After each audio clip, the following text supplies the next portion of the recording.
नमस्कार, जय हिंद, वंदे मातरम।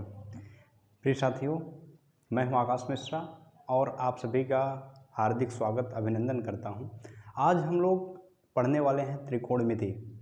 त्रिकोणमिति को सबसे पहले आपको ये जानना आवश्यक है कि त्रिकोणमिति का जो शाब्दिक अर्थ है उसको समझना ज़रूरी है। त्रिकोणमिति जैसे कि आप सब नाम से सबको ये पता ही होगा, आप लोग पहले से जानते होंगे।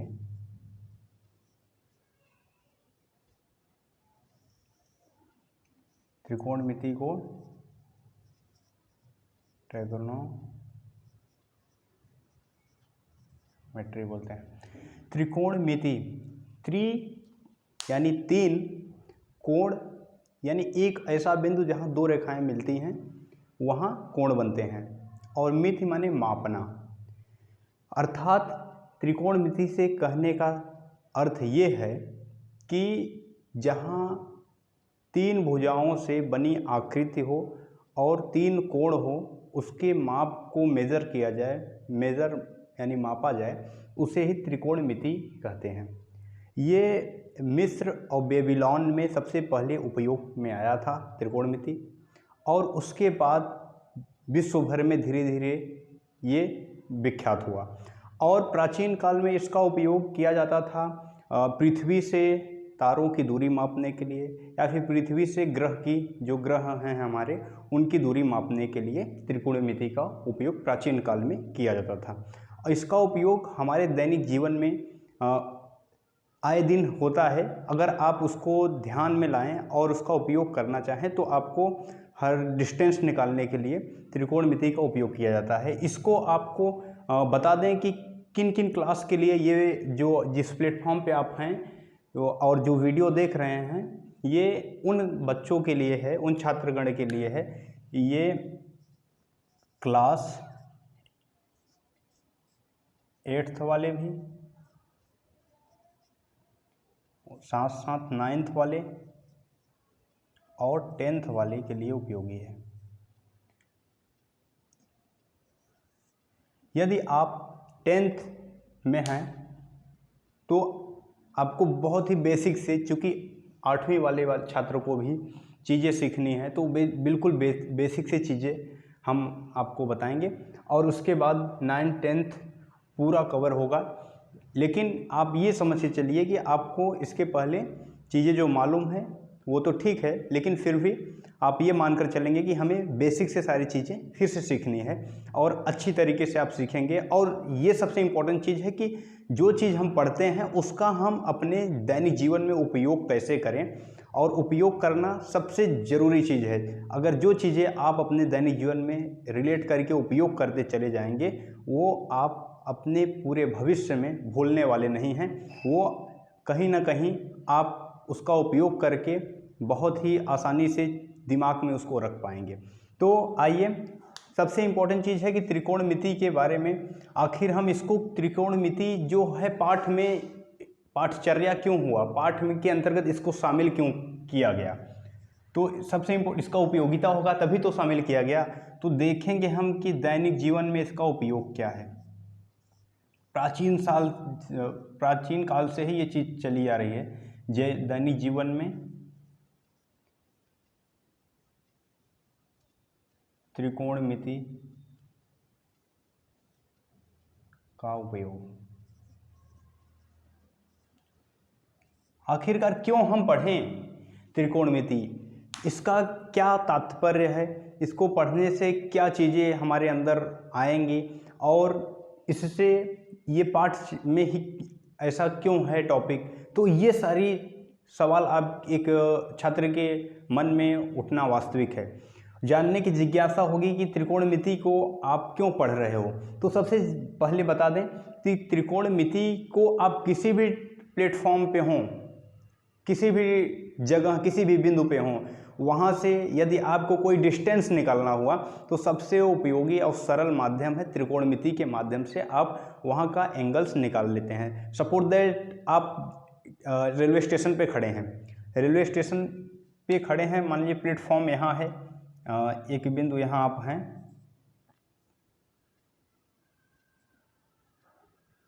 यहाँ और आप एक ब्रिज है उसको देख रहे हैं, ब्रिज है इसको देख रहे हैं। आपको ये तो पता है कि ये जो ब्रिज बना हुआ है ये यहाँ से इसकी दूरी आपको पता है। आप ये भी अनुमान लगा रहे हैं कि यहाँ से जहाँ से हम देख रहे हैं एंगल जो बन रहा है वो पता है। तो अब ये ब्रिज की ऊंचाई कितनी होगी, हाइट इसका आपको निकालना है।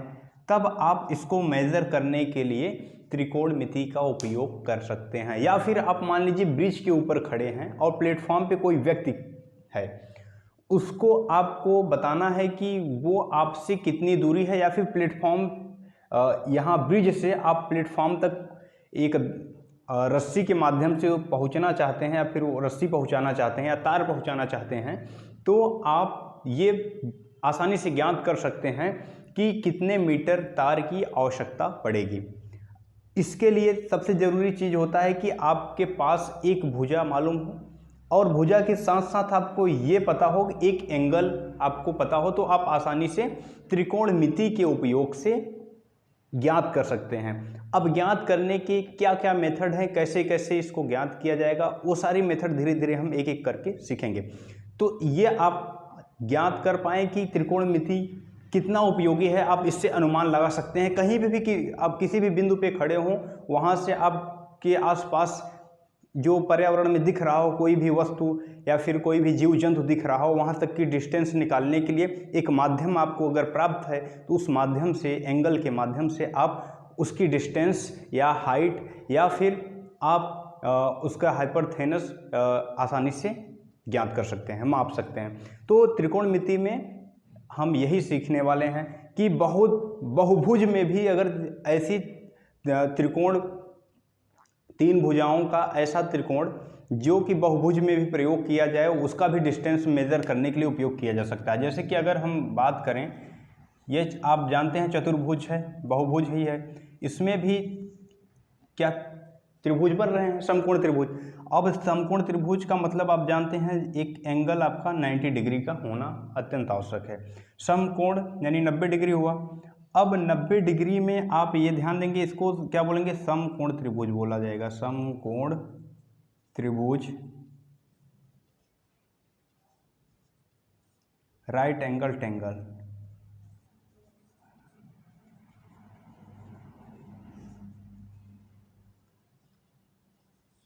राइट एंगल ट्रायंगल, यहाँ पे आप इसका भी मेज़र करने के लिए त्रिकोणमिति का उपयोग कर सकते हैं। यानी कोई भी बहुभुज हो, उसमें भी अगर त्रिभुज बन रहे हैं, समकोण त्रिभुज, तो उसके से संबंधित जितने भी भुजाएं हैं उसका मेजरमेंट हम त्रिकोणमिति के माध्यम से कर सकते हैं। अब उसके बाद अगर चर्चा किया जाए, बिल्कुल बेसिक से चलते हैं, क्योंकि हमारे साथ जो 8वीं क्लास के भी बच्चे जुड़े होंगे, उनके लिए भी ज़रूरी चीज़ें हैं कि आखिर ये चीज़ें हमने पहले पढ़ा था या कैसे वो चीज़ें, तो रिलेट करने के लिए सबसे इम्पॉर्टेंट चीज़ है कि आप पढ़ चुके हैं, आपको ध्यान में होगा कि आपने पाइथागोरियन त्रिक पढ़ा है। यहाँ से शुरू करते हैं, पाइथागोरियन त्रिक। इसमें क्या होता था, एक एंगल आपका 90 डिग्री का होता था, दो एंगल मान लेते हैं, सपोज दैट ये आपका 60 डिग्री हो गया और ऊपर का आपका 30 डिग्री हो गया। यानी कि एक एंगल 90 डिग्री होना समकोण त्रिभुज के लिए आवश्यक है, और बाकी के दो एंगल मिल करके 90 डिग्री होंगे। जैसा कि आपको देख रहे होंगे, 60 डिग्री का ये है और 30 डिग्री का ये, इस प्रकार से हो गया कितना, 90 डिग्री का हो गया ये दोनों मिलकर। और एक कोण आपका पहले से ही कितना है, 90 डिग्री का है। अब इसमें आपको पता होगा कि 90 डिग्री के ठीक सामने वाली भुजा कर्ण होता था हमारा। क्या होता था, कर्ण। कर्ण को बोलते हैं हाइपरथेनस,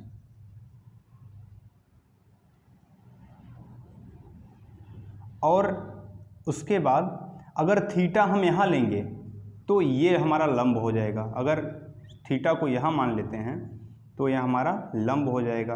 लंब को बोलते हैं परपेंडिकुलर।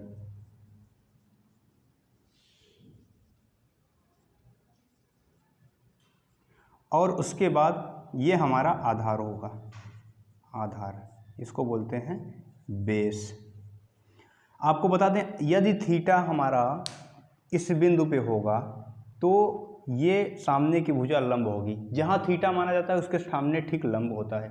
अगर हम थीटा यहाँ लेते तब हमारा लंब जो आधार है वो लंब बन जाता, ये नीचे वाला हमारा लंब बन जाता और आधार तब ये होता। लेकिन हमने आपको बता दिया कि हमने थीटा यहाँ लिया है तो इसके ठीक सामने लंब हो जाएगा।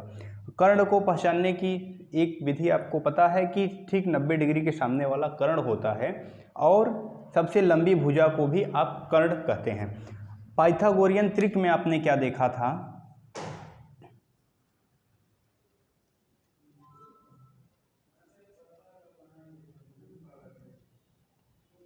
पाइथागोरियन प्रमेय या त्रिक आप इसमें अध्ययन कर चुके हैं कि होता था कर्ण स्क्वायर बराबर लंब स्क्वायर प्लस आधार स्क्वायर। यानी कि अगर हमें कर्ण निकालना होगा तो क्या करेंगे, लंब स्क्वायर और आधार स्क्वायर को करके ऐड कर देंगे, करने के बाद उसका वर्गमूल करके कर्ण निकाल लेंगे। इसको हम ऐसे भी लिख सकते हैं, केवल कर्ण अगर निकालना होगा तो अंडर रूट में हो जाएगा हमारा लंब का स्क्वायर प्लस आधार का स्क्वायर। इस प्रकार से हम इसको निकाल लेते थे। अब ठीक इसी अनुपात में हम पक्षांतर करके भी चीज़ें निकाल सकते थे। जैसे लंब स्क्वायर, अगर हमें लंब केवल ज्ञात करना हुआ या लंब स्क्वायर ही ज्ञात करना हुआ, आपको लंब स्क्वायर को भी लिख देता हूं मैं और केवल लंब को भी लिख देता हूं। अगर ये ज्ञात करना होता था तो आप कहते थे कि कर्ण स्क्वायर होता था, उसमें से सर आधार स्क्वायर को माइनस करके वर्गमूल कर देना होता था, इसका भी वर्गमूल करना होगा। या फिर ऐसे लिख सकते हैं आप, लंब is equal to under root कर्ण स्क्वायर माइनस आधार स्क्वायर। यहाँ अंडर रूट लगाएंगे तो स्क्वायर हट जाएगा, इसलिए ये ठीक। अब उसके पश्चात आप ये भी बता सकते हैं कि आधार निकालना होगा तो फिर आधार के लिए आपको पता होगा वही कर्ण में से लंब को निकाल देना होगा। तो क्या होगा हमारा, कर्ण स्क्वायर में से लंब स्क्वायर को माइनस कर देंगे और स्क्वायर रूट निकाल लेंगे तो हमारा आधार निकल आता था। ये आप पहले से ही इससे परिचित हैं, भली भांति आप इसको जानते हैं। तो फिर भी अगर हम इसको एक उदाहरण के माध्यम से समझना चाहें तो आप इसको समझ सकते हैं कि जैसे हमने एक समकोण त्रिभुज बनाया, ये समकोण त्रिभुज हमारा हो गया और इसकी दो भुजाएं हमें प्राप्त थी, 3 मीटर ये था, 4 मीटर ये था और ये जो हाइपरथेनस है हमारा ये हमको नहीं पता था, इसको हमें ज्ञात करना था। तो अब हमें चूँकि इसको कर्ण बोलते हैं तो कर्ण निकालने के लिए आपको फार्मूला तो पता है, कर्ण इक्वल टू क्या होता है, आप बोलेंगे सर लंब का स्क्वायर प्लस आधार का स्क्वायर फिर अंडर रूट, इन दोनों का ही अंडर रूट होना चाहिए। तो क्या हो जाएगा, कर्ण हमें निकल कर आएगा हमारा, कर्ण इक्वल टू लंब हमारा कितना है, लंब हम 3 देख रहे हैं, 3 मीटर, तो लिखेंगे 3 का स्क्वायर हो जाएगा। आधार हमारा कितना है, 4 मीटर है तो 4 मीटर का स्क्वायर हो जाएगा। इस प्रकार से हमें आ जाएगा, यहाँ लिख देते हैं 3 3 जा 9 प्लस 4 4 जा 16 is equal to under root में क्या हो जाएगा, ऐड कर देंगे 25, यानी hypotenuse equal to under root जब हटेगा तो 5 हमारा आंसर प्राप्त होगा। इस प्रकार हम बोल सकते हैं कि हमारा जो कर्ण होगा इस आकृति का ये 5 मीटर होगा। और उसके बाद ये चीज़ें, लेकिन ये क्या है, ये बेसिक क्लास में आप 8वीं 7वीं में अध्ययन कर चुके हैं और इसको बताने का उद्देश्य ये था कि आप बेसिक से चीज़ों को स्पष्टीकरण करते हुए चीज़ें समझें। पाइथागोरियन का पूरा इसमें रोल है, आगे चीज़ें सब इसी से रिलेटेड हैं। तो इसको अगर बेसिक से आप चीज़ें समझेंगे तो वो दिमाग में आपके कहीं ना कहीं हमेशा के लिए दिमाग में कोई कन्फ्यूजन नहीं पैदा करेगा। आप सोचेंगे कि ये हमने अध्ययन किया है और चीज़ें हमें अच्छे से आती हैं। तो ये चीज़ें हुई। अब उसके बाद यहाँ से अगर हम आगे की बात करें 9वीं 10वीं स्तर पे, तो सबसे इम्पॉर्टेंट चीज़ हो जाती है 9वीं 10वीं के लिए, यहाँ दो प्लेटफॉर्म हो जाते हैं। एक तो होता है आपको अध्ययन करना है कि 2 कोणों को पढ़ना पड़ेगा, उन्नयन कोण और दूसरा आपको होएगा अवनमन कोण। अवनमन कोण। सारे प्रश्न इन्हीं दो कोणों के माध्यम से बनेंगे।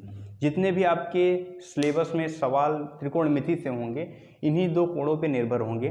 उन्नयन क्या है? जब हम अपने से ऊपर की वस्तु को उसकी दूरी या फिर उसकी लंबाई या फिर उसकी ऊंचाई को ज्ञात करने के लिए मेज़र करते हैं तो वहाँ पे जो कोण बनेगा हमारा उन्नयन कोण बनेगा।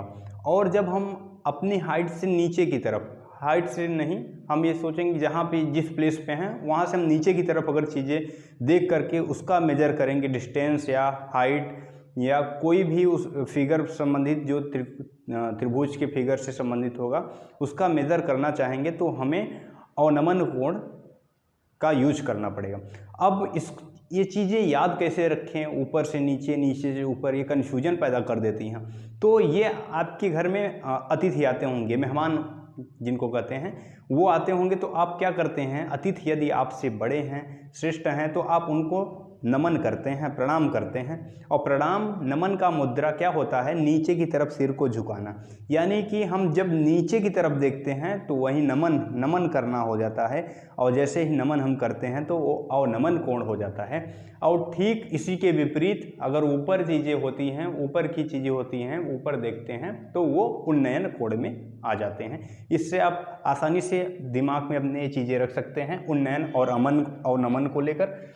अब उसके पश्चात अगर बात करें कि त्रिकोणमिति में ये सारी चीज़ें अध्ययन करने के पश्चात उन्नयन अवनमन से संबंधित प्रश्न होंगे तो इसको अध्ययन करने के पश्चात आपको कैसे कैसे चीज़ें सीखनी पड़ेगी और क्या क्या इसमें और किन किन पक्ष की भूमिका होगी तो उसको देखते हैं आगे की तरफ।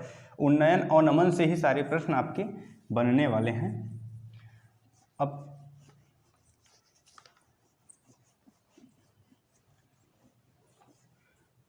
आप कुछ अलग नहीं पढ़ रहे हैं, आप चीज़ें पढ़ चुके हैं, बस ये है कि थोड़ा व्यापक आपको अध्ययन करना है 9वीं 10वीं में और आप अच्छे से चीज़ें सीखते चले जाएंगे। देखिए, अगर हम अब आगे की अध्ययन करें तो यहाँ से आपको समझने की आवश्यकता है कि यहाँ से किसी भी अगर समकोण त्रिभुज की बात किया जाता है, समकोण त्रिभुज राइट एंगल ट्रायंगल यानी जिसका एक कोण 90 डिग्री का हो, एक कोण 90 डिग्री का हो, वहाँ पे ही सारे रूल्स लागू होते हैं। अगर थीटा हम इधर मान लेते हैं, ये मान लीजिए थीटा हमारे यहाँ हो गया ABC, भुजा का मान रख दिए हम। अब यहाँ पे हमें क्या होता है कि यहाँ इसके 6 फैक्ट बनते हैं, 6 भागों में इसको बांटा जाता है और उन भागों का चर्चा करें हम तो सबसे पहले क्या होता है, आप अपने अनुसार लगा सकते हैं लेकिन हम ले लेते हैं tan थीटा को। tan थीटा बराबर क्या होगा? लंब बटे आधार होता है। पहला ये हुआ और उसके बाद आता है आपका sin थीटा। sin थीटा का लंब बटे कर्ण हो जाएगा। तत्पश्चात cos थीटा, cos थीटा का हो जाएगा आपका आधार बटे कर्ण।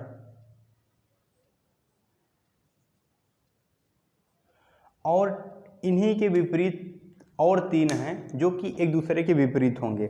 जैसे tan का विपरीत हम आपको बताएं, tan का विपरीत हो जाएगा cot थीटा। cot थीटा क्या हो जाएगा? आधार ऊपर चला जाता है, लंब नीचे, विपरीत यानी उल्टा हो जाता है, आधार बटे लंब। न्यूमरेटर डिनोमिनेटर में कन्वर्ट होगा और डिनोमिनेटर न्यूमरेटर में होगा। अब उसके बाद साइन का क्या हो जाएगा?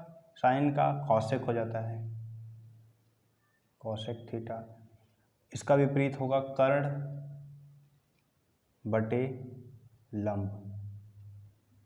उसके बाद कॉस का आपको पता है सेक हो जाएगा, सेक थीटा। सेक इसका उल्टा क्या हो जाएगा? कर्ण ऊपर जाएगा और आधार नीचे हो जाएगा। अंश हर अंश हो जाता है, आधार नीचे हो जाएगा। इस प्रकार आप देख पा रहे हैं कि एक दूसरे के अपोजिट हैं। इसको दिमाग में रखने के लिए आप चाहें तो इसको नोट कर सकते हैं अपनी कॉपी में, ताकि चीज़ें आपके दिमाग में ये अच्छे तरीके से बेसिक चीज़ें, सारी चीज़ें आपके दिमाग में इंक्लूड रहें, आप भूलें ना। और ये छात्रों में दिक्कत ये होती है कि चीज़ें ये याद नहीं कर पाते। याद करने के लिए अगर हम बात करें तो प्रयास करते हैं कि इस चीज़ें दिमाग में कैसे रखा जाए। तो बेसिक तौर पे हिंदी मीडियम वालों के लिए मैं बता दूं, पहले हिंदी मीडियम वाले आप याद कर सकते हैं इस माध्यम से, लाल बटे कक्का। लाल बटे कक्का, लाल बटे कक्का का मतलब क्या हुआ? एल से लंब हो जाएगा, ए से आधार हो जाएगा और एल से लंब हो जाएगा, और उसके बाद कक्का के का कर्ण हो जाएगा, एक के और है इसका भी कर्ण ही होगा, और ए का क्या हो जाएगा? आधार। इस प्रकार से आप देखेंगे तो इसको क्रम से अगर लगाया जाए तो पहला एल और पहला के, पहला एल और पहला के मिल करके हमारा क्या बन जाएगा? लंब बटे कर्ण। यानी लंब बटे कर्ण किसका होता है? साइन थीटा का। तो पहले पे आ जाएगा हमारा साइन थीटा, साइन थीटा। और उसके बाद दूसरे पे हमारा क्या आ जाएगा? साइन थीटा को एल बटे के, यानी एल फॉर लंब और के फॉर कर्ण लिख देंगे। और दूसरे पे क्या आ जाएगा? आधार बटे कर्ण। आधार बटे कर्ण मतलब कॉस थीटा, कॉस थीटा। यानी कॉस थीटा का मतलब आधार बटे कर्ण, आधार ए फॉर आधार, के फॉर कर्ण हो जाएगा। अब उसके बाद तीसरे पे हमारा क्या आ जाएगा? तीसरे पे हमारा आ जाएगा लंब बटे आधार, यानी टैन थीटा, टैन थीटा। इसका क्या हो जाएगा? लंब, एल फॉर लंब, ए फॉर आधार, लंब बटे आधार। ये हमारा तीसरे पे टैन थीटा का आ जाएगा। ठीक इसी को उल्टा, लाल बटे कक्का था, कक्का बटे लाल कर देंगे तो क्या हो जाएगा? इसी का उल्टा कक्का बटे लाल। तब क्या हो जाएगा? हमारा क्या बन के आएगा? के से आप जानते हैं कर्ण होगा, तो चौथा हमारा क्या बनेगा? के से कर्ण, कर्ण बटे लंब। कर्ण बटे लंब हमारा किसका हो जाएगा? ये हो जाएगा कौशिक थीटा का, कौशिक थीटा का। अब उसके बाद पाँचवें नंबर पे हमारा आ जाएगा कर्ण बटे आधार, कर्ण बटे आधार। ये किसका हो जाएगा? सेक थीटा का हो जाएगा, सेक थीटा का। अब उसके बाद अगर आगे बात किया जाए, सेक थीटा हो गया। अब छठवें नंबर पे हमारा आ जाएगा आधार बटे लंब। आधार बटे लंब किसका होता है? तो आप बताएंगे आधार बटे लंब हो जाएगा कॉट थीटा का, कॉट थीटा का। ऐसे यानी पहले लाल बटे कक्का का करेंगे तो लाल बटे कक्का से हमें साइन कॉस टेन क्रमशः मिलेंगे, और कक्का बटे लाल कर देंगे तो हमें क्रमशः कॉसेक थीटा, सेक थीटा और कॉट थीटा मिलेंगे।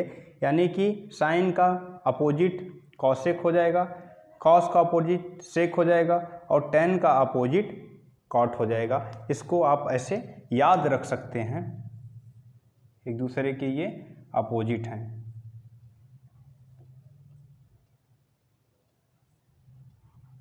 ये आप आसानी से दिमाग में रख सकते हैं। तो इस प्रकार से ये तो मान लीजिए हिंदी मीडियम वालों के लिए आसानी से वो दिमाग में रख सकते हैं, याद रख सकते हैं इसको। अगर हम बात करें अब इंग्लिश मीडियम वालों के लिए कि इंग्लिश मीडियम वाले चीज़ें कैसे दिमाग में रखें, तो इंग्लिश मीडियम वालों के लिए आपको बताएं,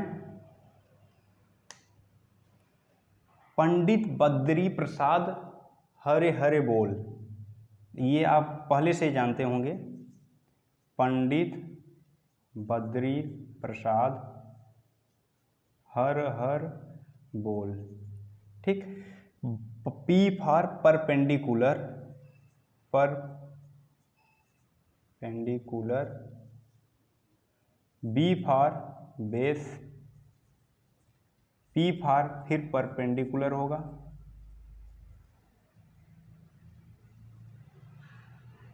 एच फॉर हाइपोथेनस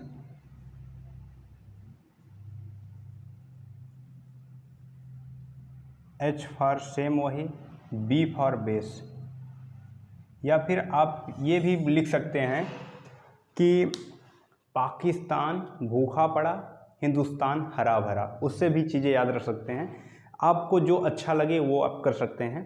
तो इसको क्या हमने बताया, पंडित बद्री प्रसाद हरे हरे बोल, इसको यहाँ लिख देते हैं, आप याद कर सकते हैं, पंडित बद्री प्रसाद हर हर बोल। पंडित बद्री प्रसाद का मतलब PBP, P for Pandit, B for Badri, P for Prasad, हर हर यानी HH, B फॉर बोल। अब इसको याद करने के लिए आप ये यूज कर सकते हैं, पंडित बद्री प्रसाद हर हर बोल। अब इसका क्या बनेगा, जैसे P अपॉन H होगा, परपेंडिकुलर बटे हाइपोथेनस, यानी परपेंडिकुलर लंब बटे कर्ण बराबर होता है साइन थीटा, साइन थीटा का लंब बटे कर्ण हो जाएगा। अब ये पहला बना हमारा। दूसरा क्या बनेगा हमारा, दूसरा बनेगा B अपॉन H, यानी आधार बटे कर्ण। आधार बटे कर्ण किसका होता है, आधार बटे कर्ण कॉस थीटा का होता है, कॉस थीटा का हो जाएगा। अब तीसरा जो होगा हमारा क्या बनेगा, P अपॉन B का कहने का मतलब ये हुआ कि परपेंडिकुलर अपॉन बेस, इसी किसका हो जाएगा, लंब बटे आधार, ये tan थीटा का हो जाएगा, tan थीटा का। इस प्रकार ये तीन हुए। अब ठीक इसी को अगर उलट दिया जाए, हर हर बोल पंडित बद्री प्रसाद, मान लीजिए इसको A लिख देते हैं। अब B वाले में इसी को उलट दे देते हैं, उलट कर क्या कर देंगे, हर हर बोल पंडित, इसको ऐसे लिख लेते हैं चेंज करके कलर, B हर हर बोल पंडित बद्री प्रसाद।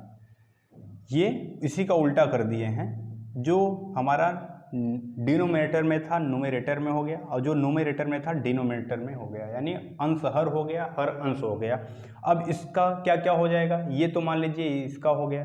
अब यहाँ पे हम देखेंगे इसको कैसे लिखा जाए, H पहला क्या बनेगा, इसका पहला हमारा बनेगा H अपॉन P का कहने का मतलब हाइपोथेनस अपॉन परपेंडिकुलर, ये कॉसेक थीटा का होता है, इसका कॉसेक थीटा का होगा।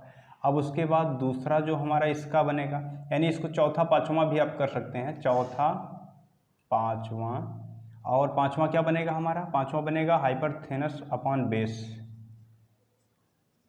ये किसका बनेगा, ये सेक थीटा का होता है, सेक थीटा, ऐसे याद रख सकते हैं। और छठवां जो हमारा बनेगा वो किसका बनेगा, छठवां हमारा बनेगा बेस अपॉन परपेंडिकुलर, ये किसका हो जाएगा हमारा, ये कॉट थीटा का होगा, कॉट थीटा। इस प्रकार से ये 6 इसके इंग्लिश मीडियम वालों को याद करने के लिए हो जाएंगे। क्या, पंडित बद्री प्रसाद हर हर बोल, इससे आप निकाल लेंगे साइन कॉस टेन, और ठीक इसी का उल्टा हर हर बोल पंडित बद्री प्रसाद कर देंगे, तो हमारा कॉसेक, सेक और कॉट थीटा निकल आएगा। बस ये ध्यान में रखना है, साइन का कॉसेक होता है और कॉस का सेक रखना है दिमाग में, और टेन का कॉट होता है। बस इतना दिमाग में रखेंगे तो आप आसानी से ये चीज़ें आप बता लेंगे और आपके दिमाग में ये चीज़ें रहेंगी।